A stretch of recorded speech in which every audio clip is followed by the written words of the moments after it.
Good morning students, आप सभी का जूलॉजी की ऑनलाइन क्लासेज में हार्दिक स्वागत है। तो प्रीवियस क्लास में अपन ने डीएनए रेप्लिकेशन की रिएक्शन को बहुत अच्छे तरीके से समझा था डायग्राम बनाकर, जिसको अपन ने कुछ स्टेप्स में डिवाइड करके अच्छे से समझने की कोशिश की थी। लास्ट टाइम ये डायग्राम भी बनाया था, ठीक है। इसका नेक्स्ट डायग्राम मैंने कहा था कि सेम ऐसा ही बनेगा, लेकिन इसमें ये लाइगेज एंजाइम द्वारा खंड भर देंगे। इसको कंप्लीट कर लेते हैं ताकि आपका कंफ्यूजन न रहे या दूर हो जाए। तो कैसे बनेगा, इसके आगे इधर बना देता हूं मैं। ये ए नंबर का था, बी नंबर का यहां बना रहा हूं मैं। कैसे बनेगा,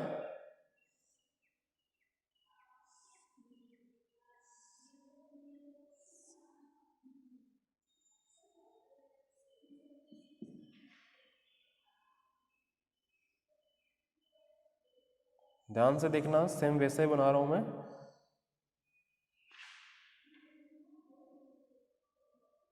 जो चेंज किया है मैंने वो आपको बता दूंगा कि क्या चेंज कर रहा हूं मैं। ये 3 डेज, ये 5 डेज, ये 3 डेज, ये 5 डेज, ये 5 डेज, ये 3 डेज, ये 5 डेज, ये 3 डेज। यहाँ पे जो ये ओकाजाकी फ्रेगमेंट्स बन रहे थे, इनके लिए मैं बोल रहा था कि लाइगेज एंजाइम द्वारा भर दिए जाएंगे ऐसे, ठीक है।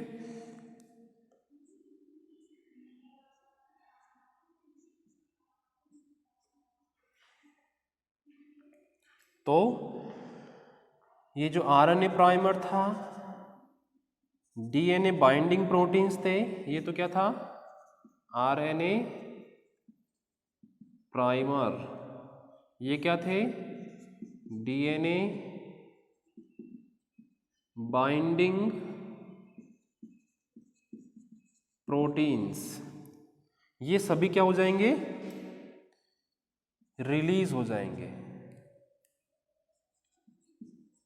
रिलीज हो जाएंगे। कहां से, इस ओरिजिन पॉइंट से। तो ये किसके एंजाइम द्वारा भरे गए, लाइगेज एंजाइम, ठीक है। तो इस तरह से ये जो ओकाजाकी फ्रेगमेंट्स थे, ये भी लाइगेज एंजाइम द्वारा भरने के कारण ये स्ट्रैंड्स भी पूरा सतत रूप से बन गया है अब। तो ये वाला यानी एक पैतृक डीएनए के भाग से सेम टू सेम दो नए डीएनए बन गए हैं, एक तो ये वाला और एक ये वाला। तो इस तरह अपन स्टार्टिंग में बात यही किए थे कि डीएनए में, प्रत्येक डीएनए के मॉलिक्यूल में अपनी कॉपी या प्रतिकृति बनाने का गुण होता है। जैसा कि ये डीएनए है, पैतृक डीएनए है, इसके इस पैतृक डीएनए के इस भाग में रेप्लिकेशन की रिएक्शन स्टार्ट हुई, जिसके कारण इससे एक पैतृक डीएनए से दो नए डॉटर डीएनए अपन को प्राप्त हो जाते हैं। तो इस तरह से अपन डीएनए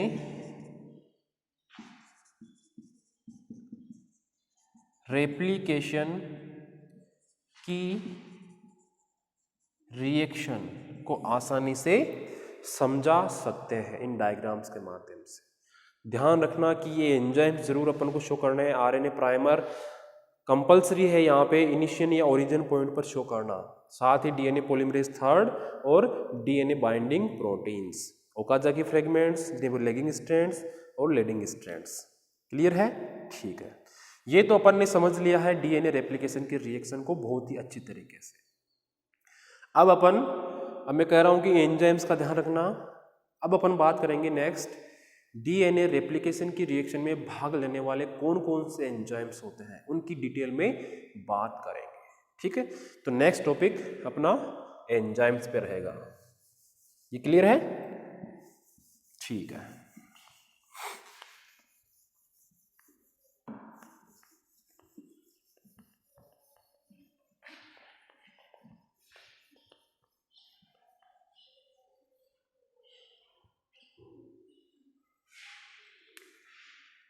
क्या टॉपिक है अपना, डीएनए रेप्लिकेशन की रिएक्शन में भाग लेने वाले एंजाइम्स। डीएनए रेप्लिकेशन की रिएक्शन में भाग लेने वाले एंजाइम्स की अपन डिटेल में बात करेंगे।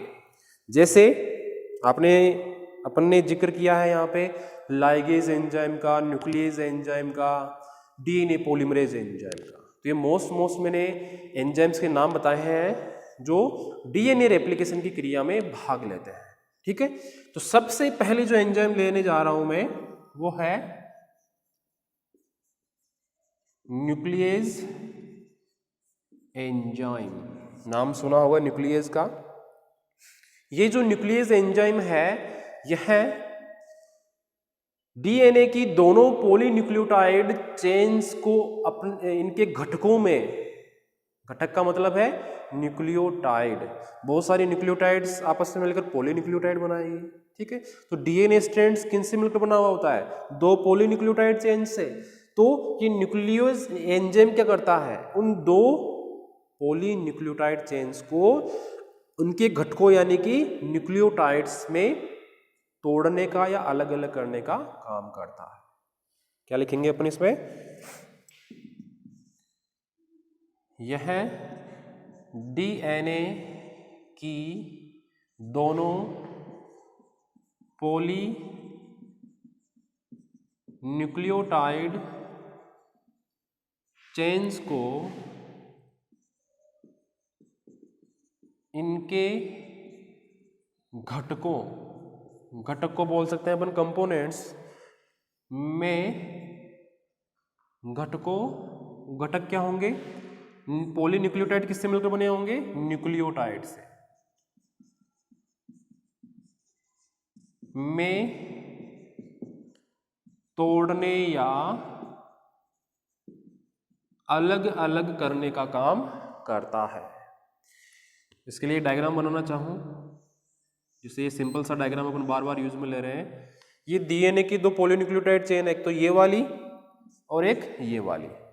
इन दोनों को यह न्यूक्लियस एंजाइम इनके घटकों यानी न्यूक्लियोटाइड में तोड़ने का या अलग अलग इन चेन को अलग अलग करने का काम करता है। यह न्यूक्लियस एंजाइम दो प्रकार का होता है। फर्स्ट तो है एक्सो न्यूक्लियस एंजाइम। नाम सुना होगा एक्सो न्यूक्लियस एंजाइम का। ये एंजाइम क्या करता है कि डीएनए की जो दोनों पॉलीन्यूक्लियोटाइड चेन्स है उनके स्वतंत्र सिरों पे अपनी रिएक्शन करता है। यानी कि ये दोनों पॉलीन्यूक्लियोटाइड चेन्स है, इनके स्वतंत्र सिरों पर यानी कि यहाँ पर या यहाँ पर ये अपनी रिएक्शन करता है एक्सोन्यूक्लियस एंजाइम, और न्यूक्लियोसाइड मोनोफॉस्फेट अणुओं को अलग करने का काम करता है। तो इसका क्या काम हुआ?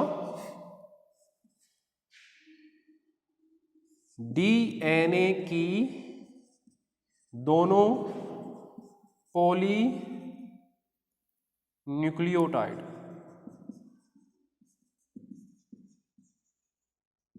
चेन्स के स्वतंत्र सिरों पर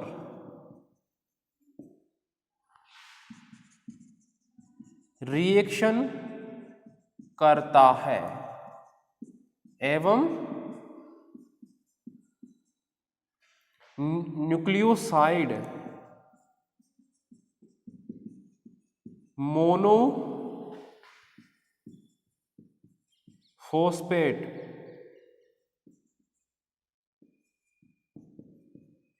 मॉलिक्यूल्स को अलग करने का काम करता है। यानी कि जो न्यूक्लियस एंजाइम का फर्स्ट टाइप जो एक्सोन्यूक्लियस एंजाइम है, यह डीएनए की दोनों पॉलीन्यूक्लियोटाइड चेन्स के स्वतंत्र सिरे ये है कहीं पे भी मान लो, इन पर कार्य कर कर अपनी रिएक्शन करके न्यूक्लियोसाइड मोनोफॉस्फेट जो ग्रुप होते हैं इन दोनों चेन्स में, उनको अलग करने का काम करता है। क्लियर है? तो ये चीज ध्यान रखना, यह पॉलीन्यूक्लियोटाइड चेन्स के स्वतंत्र सिरों पर रिएक्शन करेगा, एक्सोन्यूक्लियेज।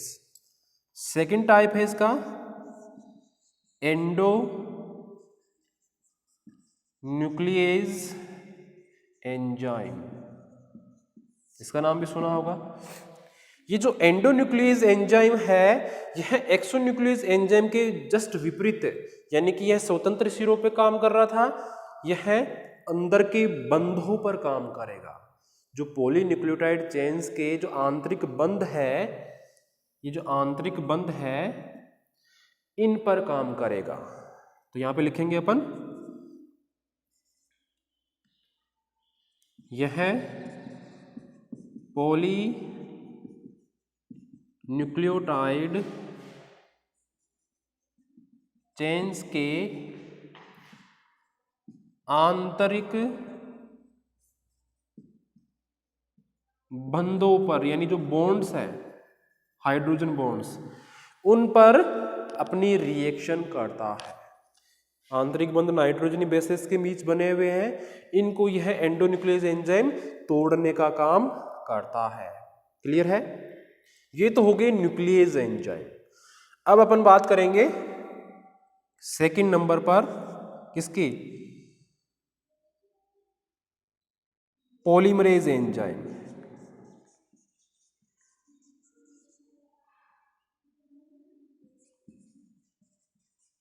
पॉलीमरेज एंजाइम, यह पॉलीमरेज एंजाइम 3 टाइप के होते हैं, फर्स्ट, सेकंड और थर्ड टाइप के। जिनमें से फर्स्ट की अगर बात करें, डीएनए पॉलीमरेज एंजाइम फर्स्ट, नाम सुना है इसका, DNA polymerase enzyme first, second और थर्ड। इनमें से कई बार अपन को कंपटीशन के एग्जाम में पूछते हैं क्वेश्चन, कई बार अपने यूनिवर्सिटी के जो एग्जाम है उनमें भी शॉर्ट क्वेश्चन में पूछ लिया जाता है कि डीएनए पॉलीमरेज फर्स्ट, सेकंड या थर्ड इनके क्या वर्क्स हैं। तो ये अपन ने पहले के क्लियर कर चुके हैं, इनको हटा रहा हूं मैं।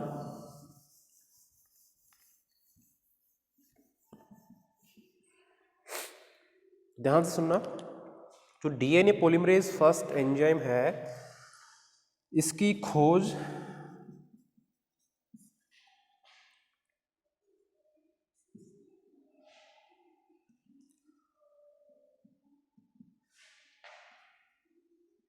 इसकी जो खोज का श्रेय जाता है वो जाता है ऑर्थर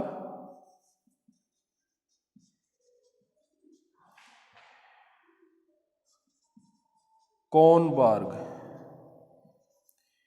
1956 ईस्वी में।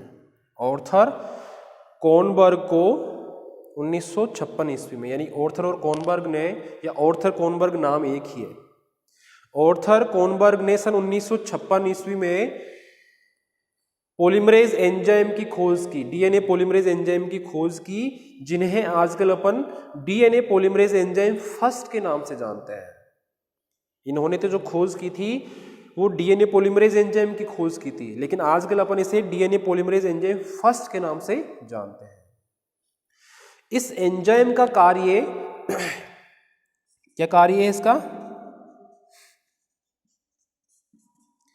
यह 5' to 3' एवं 3' to 5' यानी दोनों दिशाओं में एक्सोन्यूक्लियेज एंजाइम की रिएक्शन का आरंभन करता है। क्या करता है? एक्सोन्यूक्लियेज एंजाइम की रिएक्शन का आरंभन करता है। यानी जो एक्सोन्यूक्लियेज एंजाइम था क्या काम कर रहा था? पॉलीन्यूक्लियोटाइड चेन्स के स्वतंत्र सिरों पर रिएक्शन कर रहा था। तो ये डीएनए पॉलीमरेज एंजाइम फर्स्ट क्या करेगा? इनका कार्य क्या है पॉलीमरेज फर्स्ट का? कि ये 5 to 3' दिशा में और 3 to 5' दिशा में एक्सोन्यूक्लियेज जो एंजाइम है उसका जो कार्य है उसके कार्य को स्टार्ट करने का काम करेंगे, यानी हेल्प करेंगे उसके काम में। क्लियर है? ठीक है। और इनका दूसरा वर्क ये भी बताया गया है इन साइंटिस्ट द्वारा कि यह डीएनए रिपेयर की जो रिएक्शन है यानी डीएनए सुधार जो क्रिया है उसके दौरान जो गलती से न्यूक्लियोटाइड्स आ जाते हैं उनको निष्कासित करने का काम भी करते हैं। तो मैंने लिखा है डीएनए रिपेयर के दौरान गलती से आए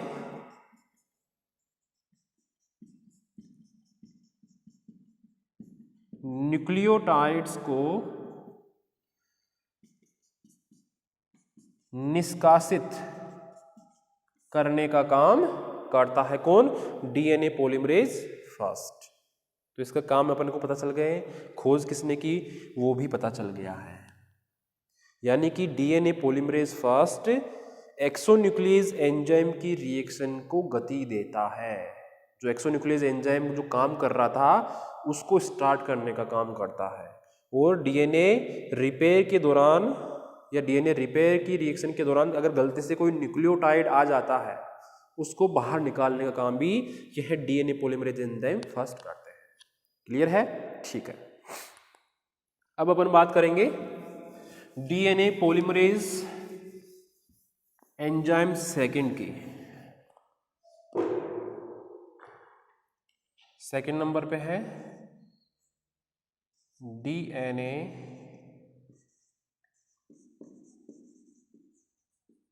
पॉलीमरेज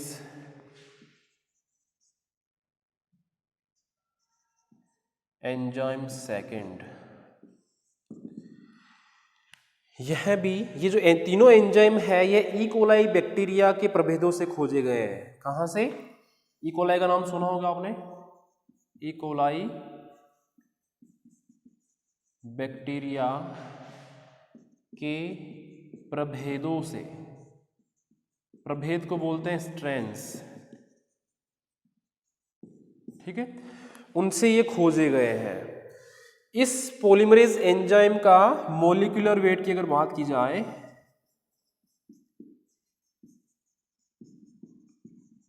मॉलिक्यूलर वेट जिसे बोलते हैं आणविक भार, वो होता है 1,20,000 के लगभग, 1,20,000 के लगभग।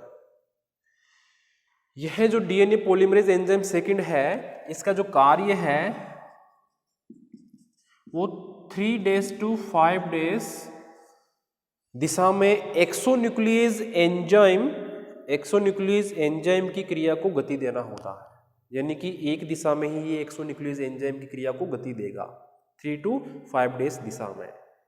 और इसके अलावा बाकी के इसके जो जैविक कार्य हैं वो अभी तक साइंटिस्ट को पता नहीं लगे हैं। क्लियर है? तो ये अपन ने पॉलीमरेज एंजाइम सेकंड की भी बात कर ली है, जिसका मॉलिक्यूलर वेट ये है। ये भी ई कोलाई बैक्टीरिया से प्राप्त किए गए हैं और इनका कार्य 3 to 5 days दिशा में एक्सोन्यूक्लियस एंजाइम की क्रिया को गति देना होता है। तो बाकी के जैविक कार्य इसके अभी तक ज्ञात नहीं है। थर्ड नंबर पे है डीएनए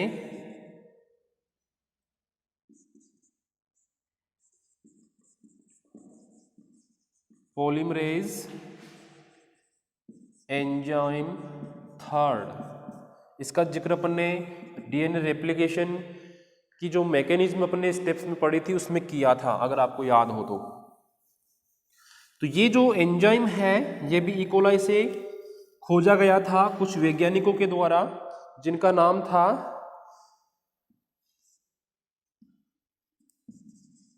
कोनबर्ग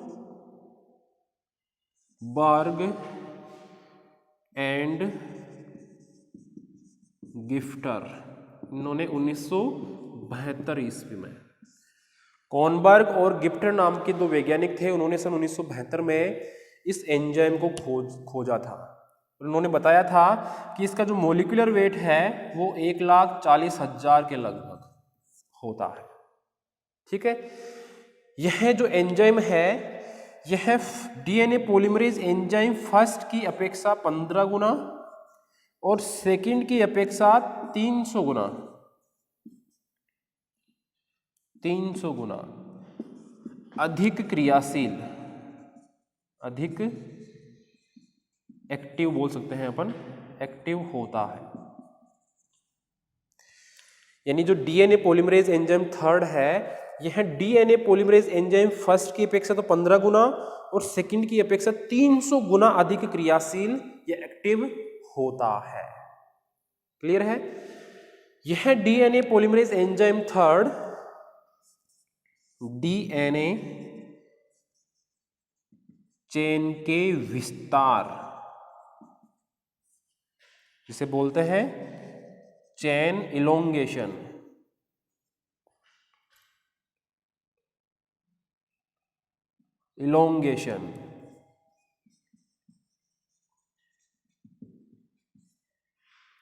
के लिए महत्वपूर्ण होता है।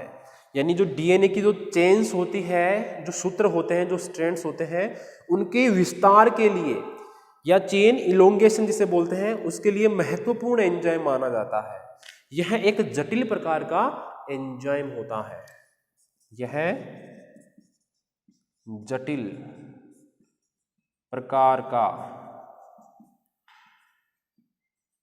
एंजाइम होता है। तो इस तरह से अपन पॉलीमरेज एंजाइम, जो डीएनए पॉलीमरेज एंजाइम थे फर्स्ट सेकंड थर्ड, उनकी अपन ने डिटेल में उनके द्वारा किए जाने वाले कार्यों के बारे में अच्छे से बात कर ली है। ठीक है, इसके बाद रह जाता है थर्ड नंबर पे। फर्स्ट नंबर पे अपन ने न्यूक्लियस एंजाइम, न्यूक्लियस एंजाइम के 2 टाइप, एक्सोन्यूक्लियस और एंडोन्यूक्लियस की बात कर ली। फिर सेकंड नंबर पे polymerase enzyme, first second third 3 type की बात कर ली। अब थर्ड नंबर पे बात करेंगे लाइगेज एंजाइम की। इसका अपन को पहले से पता है। अच्छा, ये डीएनए पॉलीमरेज थर्ड, इसकी उपस्थिति में नए नए नाइट्रोजनिक क्षारक जुड़ते हैं डीएनए रेप्लिकेशन के दौरान। ये चीज ध्यान रखना, क्योंकि अपने डीएनए रेप्लिकेशन की जो मैकेनिज्म पढ़ी थी वहां भी इसका जिक्र किया था। तो मैं बताना भूल गया था कि यह DNA polymerase third enzyme third DNA replication के दौरान उपस्थित होकर नए नए नाइट्रोजन बेसेस को जोड़ने में महत्वपूर्ण भूमिका निभाता है। ठीक है, लाइगेज एंजाइम क्या करता है अपन को पहले से पता है कि वह सूत्र या चेन जो खंडों में बनी है उसको भरने या जोड़ने का काम लाइगेज एंजाइम द्वारा डीएनए रेप्लिकेशन की क्रिया के दौरान किया जाता है। यानी कि जो प्रीवियस क्लास में अपन ने डीएनए रेप्लिकेशन के जो डायग्राम बनाए थे, वहां पर कुछ फ्रेगमेंट्स जो है, कुछ सूत्र जो है खंडों में बन रहे थे, जिन्हें अपन ओकाजाकी फ्रेगमेंट्स बोल रहे थे, उनको यह भरने का काम या जोड़ने का काम करता है। क्लियर है? ओके। अब रह जाता है ओनली वन एंजाइम, टोपो आइसोम। 2 एंजाइम अभी भी है। कौन कौन से?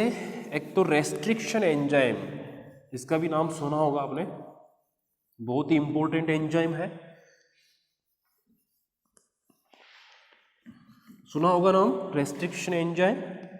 फोर्थ नंबर का, थर्ड नंबर पे अपने लाइगेज एंजाइम की बात कर ली है। फोर्थ नंबर पे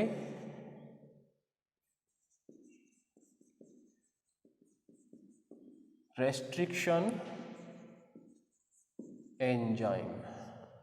यह एंजाइम क्या करते हैं कि डीएनए स्ट्रैंड्स की जो पॉलीन्यूक्लियोटाइड सूत्र है दोनों, उनके बीच के जो स्पेशल नाइट्रोजनी बेसेस है, यानी कि ये एंजाइम क्या करेगा, डीएनए के स्पेशल नाइट्रोजनी बेसेस के युग्म को पहचान कर वहां पर कट लगाने का काम करता है।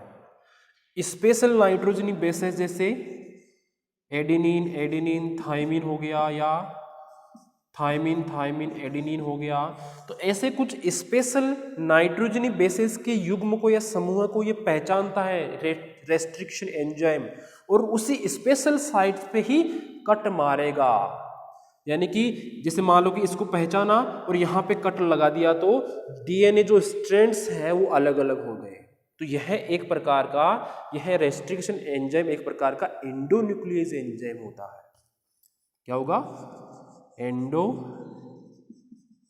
न्यूक्लियस एंजाइम की भांति कार्य करता है। एंडोन्यूक्लियस एंजाइम क्या कर रहा था? न्यूक्लियस एंजाइम का सेकंड भाग कि वह डीएनए के दोनों पॉलीन्यूक्लियोटाइड चेन्स के आंतरिक बंधों पर, ये आंतरिक बंध ही तो है नाइट्रोजनी बेसेस, तो अपन इसको एंडोन्यूक्लियस एंजाइम भी बोल सकते हैं। किसको? रेस्ट्रिक्शन एंजाइम को। तो ये आपको एक नंबर के क्वेश्चन में पूछा जा सकता है कि रेस्ट्रिक्शन एंजाइम के क्या कार्य बताइए। तो आप क्या बताओगे कि वह एंजाइम जो डीएनए के सूत्रों में या डीएनए के स्ट्रैंड्स में किन्हीं स्पेशल नाइट्रोजनी बेसेस के युग्म को पहचानता है और वहां पे कट मारता है, रेस्ट्रिक्शन एंजाइम कहलाता है। क्लियर है? ओके। लास्ट 5th नंबर पे है टोपो आइसोमरेज एंजाइम। इसका जिक्र हुआ है अपने प्रीवियस क्लास के स्टार्टिंग में ही डीएनए के भौतिक गुणों में, कि मैंने ये कहा था कि टोपो आइसोमरेज ग्रुप के कुछ एंजाइम्स पाए जाते हैं जो डीएनए की एक अवस्था को दूसरी अवस्था में चेंज करने का काम करते हैं। तो इसमें अपन क्या लिखेंगे कि यह इस ग्रुप के एंजाइम डीएनए की एक सांतरित अवस्था को, सांतरित अवस्था जिसे अपन बोलते हैं टोपोलॉजिकल स्टेज, इसको अदर स्टेज यानी दूसरी अवस्था में चेंज करने का काम करते हैं इस ग्रुप के एंजाइम्स। इस रिएक्शन में डीएनए में सुपर कोइलिंग की रिएक्शन होती है, यानी बहुत ही कोइलिंग हो जाती है। ठीक है। इस ग्रुप के एंजाइम्स जिसकी खोज की थी कार्नो मान लो, कोर्नो ही सही रहेगा, कोर्नो, वह इनके साथियों ने एक एंजाइम की खोज की थी गायरेज।